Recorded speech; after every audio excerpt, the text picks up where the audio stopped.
네, 안녕하세요. 주식은 역시 기리기리세 기리십니다. 안녕하세요, 기리분들. 자, 오랜만에 이렇게 양식을 바꿔봤습니다. 기리분들이 보시기에 편하신지 아니면 너무 불편한지 여러분들의 의견이 있다면 아래 댓글에 남겨주시면 감사하겠습니다. 같이 공부하시죠. 렛츠 기리! 첫 번째 소식입니다. 어제 우리가 노랭이를 통해서 코스닥이 이제 좀 고점 친 거 아니냐 이런 시각을 한번 봤었는데요. 이어서 보도록 하겠습니다. 자, 어제 우리가 코스닥 RSI를 봤었습니다. 주봉 RSI를 보면은 70을 넘긴 걸 확인할 수 있었고, 우리가 확인했다시피 최근 10년간 2번을 포함해서 4번의 돌파가 있었죠. 그 중에 2번은 고점의 신호였던 걸 확인할 수 있었습니다. 그리고 한 번은 지금이고 남은 한 번은 뭔가 봤더니 바로 코시고, 그때는 그냥 코스닥이 과열이든 말든 계속 올라갔던 걸 확인할 수 있었죠. 그래서 우리가 이걸 봤을 때는 코시국은 그 금리 인하도 완전 다 되어 있었고, 그러니까 무제한 QE 때문에 올라간 거 아니냐라는 생각을 해볼 수 있죠. 그거를 제하면은 지금은 이제 분명 과열의 신호는 맞는 것 같은데 라는 생각이 들고, 또한 최근 들어 이렇게 코스닥이 급등한 이유는 몇 개 기업이 엄청난 랠리를 하면서 만든 지수라서 더욱더 걱정이 되기도 한다고 합니다. 그러니까 몇 개 기업이 끌어올린 코스닥이 혹시나 그 기업들이 빠지면은 코스닥도 그냥 폭락하는 거 아니냐 이런 얘기가 나온다는 거겠죠. 그렇다면 우리가 알고 있는 그 기업들이 코스닥 지수를 얼마나 올렸나 봤더니 바로 에코프로비엠이 무려 16.9%,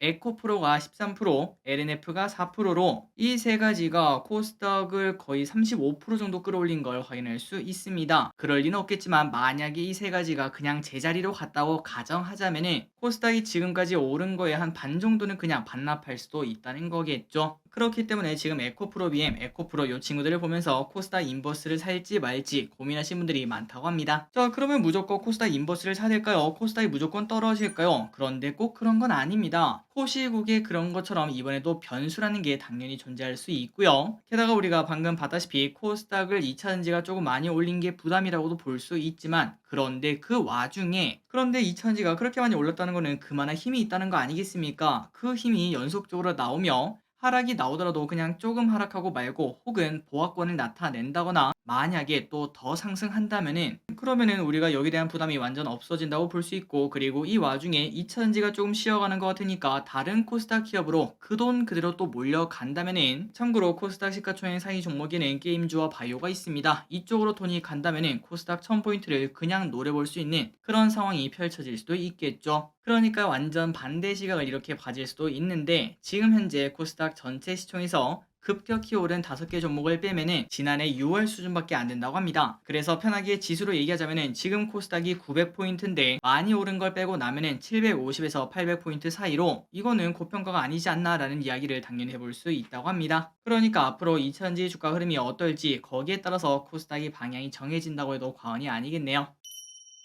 다음입니다. 미국 은행 실적 발표.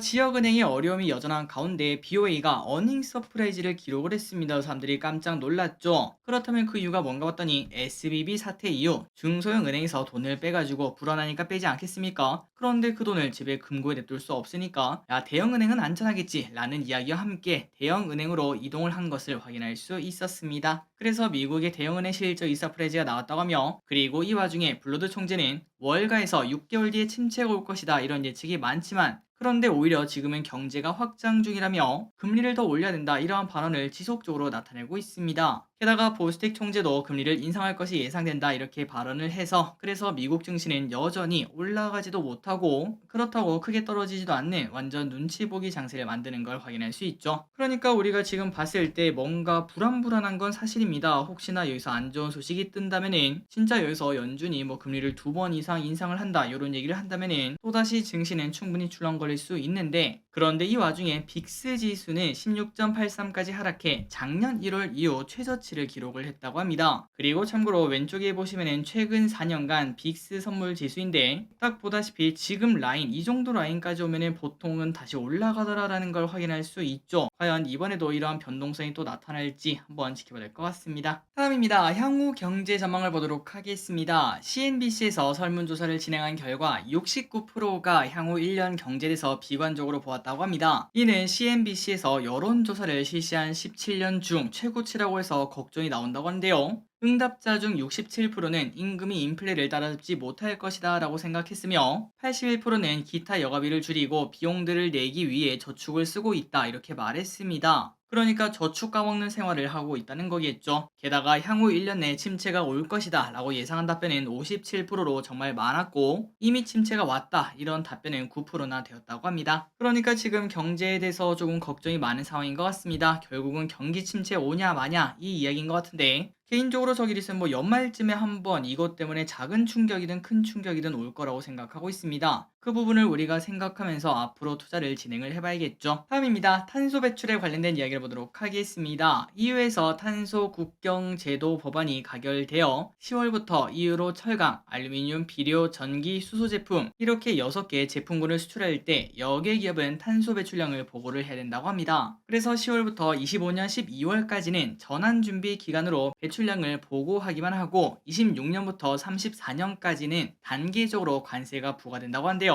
그러니까 탄소 배출에 대한 관심이 갈수록 높아질 수밖에 없습니다. 그리고 또한 탄소 배출권 거래제의 확대 개편안도 가결이 되었는데, 적용받는 산업군의 배출량 감소를 62%까지 끌어올리는 게 핵심이라고 합니다. 그래서 이러한 목표치만큼 배출권 가격도 상향될 것이다 이런 전망이 나온다는 거겠죠. 그래서 기업들이 이러한 탄소 배출에 관심이 있다면 우리나라에도 관련된 ETF가 있죠. 이런 ETF를 한번 보시는 것도 괜찮을 것 같습니다. 다음입니다. EU 반도체법. 자, EU에서 지난 밤사이 EU 반도체법도 합의가 되었습니다. EU 반도체법은 결국은 우리나라에서 반도체 만들자 이거라고 볼 수 있는데요. EU의 반도체 시장 점유율을 2030년까지 20%까지 늘리는 게 목표라고 합니다. 자, 기존에는 첨단 반도체 공장 육성만 지원하려 했으나 최종적으로는 구형 공정 생산 부분과 연구개발, 설계 등 공급망 전반을 지원하기로 결정을 했다고 합니다. 그러니까 사실상 반도체 자립하겠다라고 선언한 건데요. 과연 유럽이 반도체에서 성공할 수 있을지 계속 지켜봐야 될 것 같습니다. 그리고 이 와중에 우리나라 업체에 뭐 피해가 있나라고 봤더니 EU 반도체 시장 점유율이 낮기 때문에 한국은 직접적 영향이 크지 않다고 보며, EU 내 생산 설비 확충은 국내 소부장의 수출 확대로 이어질 수도 있다고 전망을 했습니다. 그러니까 반도체 중에서도 이제 소부장을 조금 더 보는 게 좋다고 볼 수 있겠죠. 다만 이 와중에 전체적인 글로벌 반도체 시장의 경쟁은 조금 더 심화되겠구나. 그렇기 때문에 반도체 생산 이쪽에 대해서는 조금 더 지켜봐야 할 것 같습니다. 다음입니다.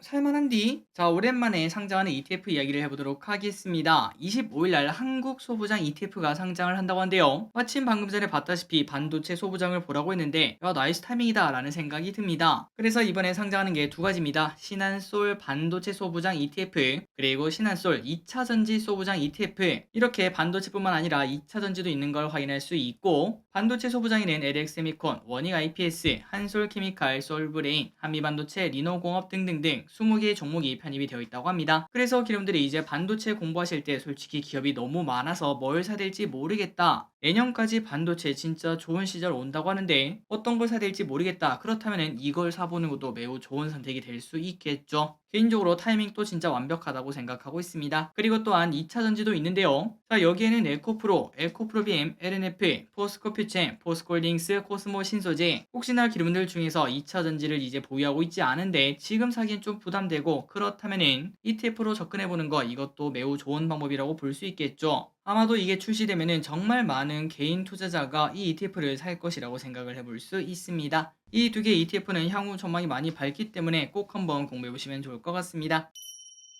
다음입니다. 에코프로 MSCI 편입 탈락. 아니 길이, 야, 이렇게 많이 오른 기업이 왜 탈락하냐 이렇게 생각할 수도 있는데, 그런데 정말 놀랍게도 너무 많이 올라서 탈락할 수 있다고 합니다. MSCI에 편입이 되려면 시가총액, 유동시총 기준 등을 충족해야 되는데 이거는 당연히 충족했고요. 그런데 이 와중에 동일업종 대비 400% 넘게 급등하면 편입이 되지 않을 수도 있다고 합니다. 그러니까 에코프로 너무 많이 올라서 들어갈 수가 없다는 거겠죠. 그래서 아직까지는 예상이지만 에코프로를 제외하고 코스모 신소재, 하나에어로스페이스, KT, 금양 등이 편입이 될 수 있다고 하니까 참고하시면 될 것 같습니다. 다음 소식입니다. 방산주 사용. 폴란드 국영 방산업체 PGG 회장이 한국을 찾고 난 후 투자자들 사이에서는 방산업계에 대해서 추가 수주가 나오는 거 아니냐 이런 기대가 지금 현재 커지고 있다고 합니다. 참고로 PGG는 폴란드의 국영 방산기업 31곳을 통합해 출범한 초대형 방위 사업체라고 한데요. 그러니까 진짜 큰 손이라고 말할 수 있겠죠. 이 회장은 방한 일정 동안 현대로템, 현대차그룹, 하나에어로스페이스, 한국항공우주산업 등을 방문할 예정이며, 방산업계 관계자는 PGG 회장이 한국과 산업협력의 최종 점검 차원에서 방한한 것으로 알고 있으며 직접적 수주로 이어지지 않더라도 기밀히 협력하겠다는 의지로 읽힌다고 밝혔습니다. 그러다 보니까 최근 들어 외국인이 방산주를 쓸어담는 걸 확인할 수 있는데 수주 소식이 나온다면 또 한 번 더 주가가 급등한 흐름 나타날 수 있겠죠. 방산주 조금 더 봐야겠네요. 다음입니다. 유류세 인하 영장. 자, 이번 달까지 하고 종료 예정이었던 유류세 인하가 4개월 더 연장이 되었다고 합니다. 그리고 인하율이 조정이 나오지 않을까라고 생각했는데 그대로 인하율을 유지를 한다고 하네요. 그래서 아마도 정부에서는 앞으로 기름값이 다시 오를 것이다 이렇게 전망을 하는 것 같습니다. 다음입니다. BBQ 캘리포니아 35점.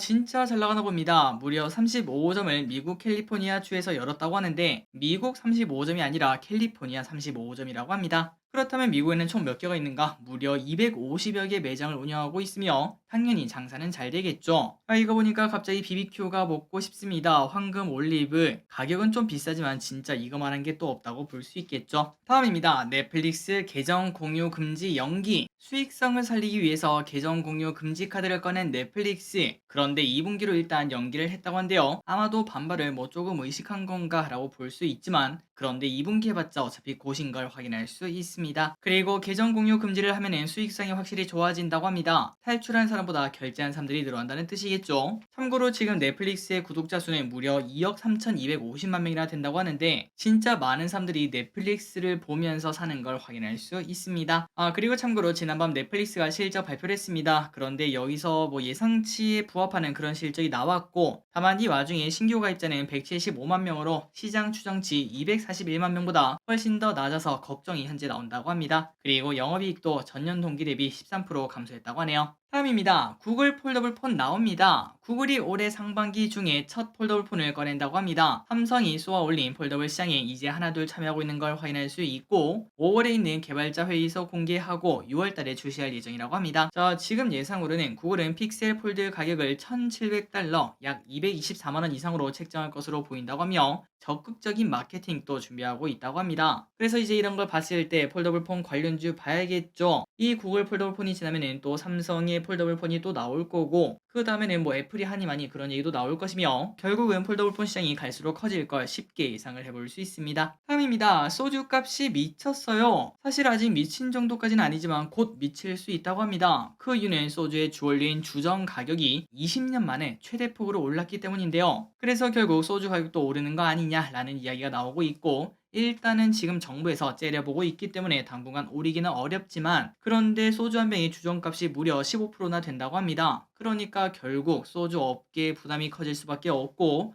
가격 인상을 피할 수는 없을 것 같은데 참고로 지금까지는 주정이 오르면은 한 달 내에 무조건 소주값이 올랐다고 합니다. 그런데 이번에는 아마 정부가 째려봐서 조금은 더 걸리겠지만 하지만 올해 안을 넘기긴 힘들겠죠. 아마도 소주값 또 오를 것을 예상을 해볼 수 있고 이제 여러분들이 식당에 가서 이제 소주 한 병 시키면은 진짜 진짜 밥 한 끼 그 정도 가격까지 올라가는 걸 확인할 수 있습니다. 다음입니다. 화성 동탄 또 전세 사기. 요즘 이런 소식이 정말 많이 들립니다. 경기 화성 동탄에서 250채 오피스텔 집단 전세 사기 신고가 접수가 되었는데요. 지난번에도 전세 사기 때문에 젊은 사람들이 극단적 선택을 하고 있는데 이번에도 비슷한 사건이 터진 걸 확인할 수 있습니다. 자, 이런 일이 생기면 안 되겠죠. 여기에서 이제 해결 방안 그런 것도 좀 나오고 그리고 큰 피해가 없길 진심으로 바랄 뿐입니다. 다음입니다. HBM이 뭔데? 자, 이거는 이제 여러분들이 이 단어 알고 계시면 좋을 것 같아요. 요즘 반도체에서는 HBM이 중요하다고 합니다. 나중에는 이제 HBM 관련주 이런 말도 나올 것 같은데 이게 뭔가 봤더니 바로 고대역폭 메모리, 인공지능에게 매우 중요한 메모리라고 합니다. 그런데 이 수혜를 삼성전자와 SK하이닉스가 볼 수 있다고 하며 그 이유는 작년 시장 점유율이 90%가 넘었기 때문이겠죠. 그리고 지금 HBM3 이게 신제품인데 이거를 양산하는 곳은 SK하이닉스 뿐이며 삼성과 마이크론은 올해 말 아니면은 내년 초에 양산을 시작할 것으로 보인다고 합니다. 마침 어제 HBM에 관련해서 한미반도체 리포트가 떴는데 여기에 관심이 있다면 그 리포트 꼭 읽어보시면 좋을 것 같습니다. 다음입니다. 구리 대란이 나타나고 있다는 소식입니다. 구리 값이 추가 상승할 것으로 보인다고 하며 경기 침체 우려가 존재하고 있는데도 불구하고 페루발 공급 대란 우려가 나오고 있다고 합니다. 그나저나 페루는 또 왜 뭐 때문에 그러냐라고 봤더니 정치적 혼란으로 공급이 지속적으로 축소가 되고 있다고 하네요. 게다가 현재 구리의 재고량은 전 세계 일주일치 소비도 감당하지 못할 정도로 적다고 합니다. 그만큼 수요와 공급에서 수요가 공급보다 높다는 의미가 되고 이렇게 또 구리를 많이 쓰는 게 이유가 뭔가? 바로 중국의 리오프닝 때문이라 그렇다고 하는데, 그래서 지금 이제 이 구리 가격 전망을 해보자면은 중국의 리오프닝과 페루의 공급난 이거 대 경기 침체 대결이라고 볼 수 있습니다. 경기 침체가 온다면은 구리의 가격은 뚝 떨어질 거라고 볼 수 있겠죠. 그래서 여러분들이 이 부분을 확인을 해보시고 앞으로 구리 가격이 어떻게 흘러갈지 보시면 좋을 것 같습니다. 일단은 단기간으로는 오를 수 있을 것 같다라는 이야기를 해볼 수 있고, 그래서 그런지 우리가 2주 전에 공부했던 이구 산업 그 친구가 이미 엄청나게 오르고 있는 것도 확인할 수 있죠. 개인적으로 이런 거 볼 때마다 이렇게 뉴스 열심히 보는 이유가 있구나라는 걸 느끼곤 합니다. 그리고 다음입니다. 다른 구리 관련주를 보도록 하겠습니다. 바로 풍산. 자, 풍산의 목표 주가도 상향이 되었습니다. 현대차증권의 목표 주가를 5.3만 원으로 상향 조정했는데요. 그렇다면 그 이유가 뭔가? 당연히 실적이겠죠. 실적이 좋다라고 하는데 그 이유가 뭔가 봤더니 바로 구리 가격 상승 때문에 그렇다고 합니다. 또한 방산 부분, 아까 우리가 처음에 봤습니다. 방산에 대한 기대감도 나오고 있는데 여기에 대한 매출도 견조한 것으로 보인다고 합니다. 그래서 앞으로 이제 방산에 대한 좋은 소식, 그리고 플러스 추가 구리값 상승 이런 얘기가 나온다면 풍산의 가격 추가 상승 기대감이 있겠죠. 게다가 지금 현재 가격이 그렇게 비싼 것도 아니라고 합니다. 내년 예상퍼가 6, 그리고 배당은 2% 조금 넘게 준다고 하니까 이 기업이 어떤 기업인지 앞으로 또 구리 가격이 오를지 그 부분을 고민해 보시면 좋을 것 같습니다. 다음입니다. 오리온 계속 올라갑니다. 음식료주는 계속합니다. SK증권은 오리온에 대해서 목표가 19만 2천 원으로 30% 넘게 상향 조정시켰습니다. 저 증권가에서 목표가를 상향 조정시킨 거는 그만큼 좋다라고도 볼 수 있겠죠. 올해 2분기부터 모든 해외 법인의 고성장이 확인될 것이라고 하며 작년에 곡물가 급등할 때도 잘 버텼던 오리온이 이제는 날개를 달 것이다 이러한 평가를 내린다고 합니다. 그래서 내년 예상포가 13인데 연평균 10% 상장하는 오리온 요 녀석은 아직도 매력적이라고 하며 오늘 또 주가가 올라가는 걸 확인할 수 있는데 지금 현재 가격은 15만원이 채 안되는데 19만 2천원 여기까지 갈 수 있을지 파악을 해보시면 좋을 것 같습니다. 다음 소식입니다. 롯데렌탈 아마도 주주분들은 알고 계실 거라고 생각합니다. 진짜 지하실 파는 기업이죠. 그런데 이제 렌터카, 그 다음에 중고차 이런 기업을 좀 보면 좋다라는 이야기가 나오고 있는데 금리 인상 기간 동안 큰 충격을 받았던 이 섹터들, 그런데 금리 인상이 끝나면은 더 이상 나올 악재가 전혀 없다고 합니다. 그래서 신한투자증권은 롯데렌탈에 대해서 목표주가 3.8만 원을 신규 제시했고 또한 중고차도 이제부터는 좋을 수밖에 없습니다. 중고차 가격도 바닥을 친 것으로 보이며 작년 말부터 올해 초까지 많이 떨어졌죠. 그리고 이제 바닥을 조금 친 것으로 보인다고 합니다. 그리고 이제 또 우리가 걱정하는 거는 아니 길이 그 올해 말에 경기 침체 오면은 얘네도 뭐 박살나는 거 아니야 라고도 볼 수 있지만 그때는 신차 수요가 줄지 중고차는 상대적으로 수혜를 볼 수도 있겠죠. 경기가 둔화가 되면은 돈이 많이 없기 때문에 신차 사느니 그냥 중고차나 사자, 중고차도 마침 또 싸네 이런 얘기와 함께 여기로 수요가 몰릴 수 있습니다. 참고로 롯데렌탈은 렌터카 58%, 중고차 29% 이런 비중을 가지고 있다고 하니까 참고하시면 좋을 것 같습니다. 자, 마지막입니다. 마이크로2 나노 흥행. 어제 마이크로2 나노 청약이 있었는데 흥행에 성공을 했다고 합니다. 요즘 들어 반도체 주가가 조금 지지부진한가라는 생각을 했는데 아직까지도 죽지 않았다는 거겠죠. 그리고 마이크로2 나노는 반도체 장비 부품 제조사고 SK하이닉스의 대부분 공급하는 기업이라고 합니다. 증거금은 3.1조 원이 몰렸고 2명 중 1명 정도가 균등 배정을 받을 수 있다고 하는데 저 기릿은 또 빵을 구웠다는 거 미리 알려드리고, 그리고 이때까지 거의 역사가 증명하죠. 저 기릿이 빵기를 받았다는 거, 그거는 곧 따상의 증거라는 거. 한 개 이상 받으신 기분들은 기쁜 마음으로 상장일까지 기다리시면 될 것 같습니다. 자, 오늘의 공부 여기까지 끝났습니다. 항상 이렇게 같이 공부해서 진심으로 감사합니다. 지금까지 기리셨습니다. 빠이요.